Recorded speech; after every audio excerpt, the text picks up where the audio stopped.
day, sir. I am Ricky Elabordo from Base Cream 3, Charlie. Today I will be present the parts and function of polygraph machine. So first, pneumograph. Pneumograph. The pneumograph is a part of the polygraph that measures the respiration of breathing pattern of a person during the test. It usually consists of two rubber tubes or belt placed around the chest and the abdomen of the subject. These tubes are connected to the polygraph machine and record the inhalation and exhalation of the person. The purpose of this part is to observe change in breathing such as rapid breathing, irregular breathing, or hold one breath and persons becomes nervous or anxious while answering questions. The breathing pattern may change in this change is recorded by the pneumograph. So next is cardiopulmonograph. The cardiopulmonograph is responsible for measuring the blood pressure and pulse rate of the subject. It works similarly to a medical blood pressure monitor. A cup is placed around the upper arm of the person and is connected to the polygraph instrument. This device records the heartbeat and blood pressure changes that occur while the person answers questions. When someone is under emotional stress or attempting to deceive, the heart rate may increase and blood pressures may rise. These psychological changes are important indicator that the examiner analyze during the polygraph test. So the next is galvanograph or galvanic skin response sensor. The galvanograph measures the electrical conductivity of the skin, which change when a person sweats. Small metal electrodes are usually attached to the fingers or palm of the subject.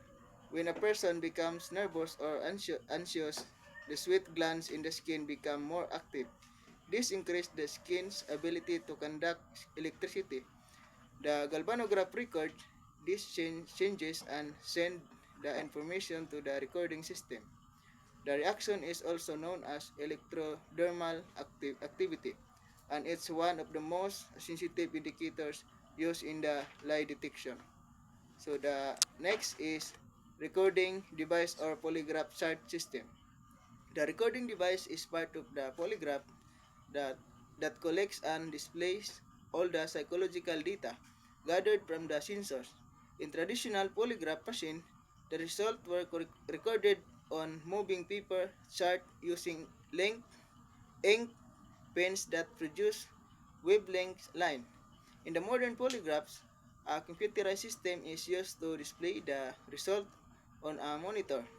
The system produces graphs that shows the subject's breathing, heart rate, blood pressure, and skin response while answering each question.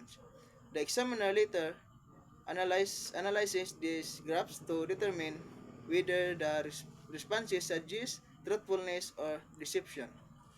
The next is a movement sensor or activity sensor. The movement sensor is used to detect physical movements of the subject during the test. It is usually placed on the seat of the chair or under the subject.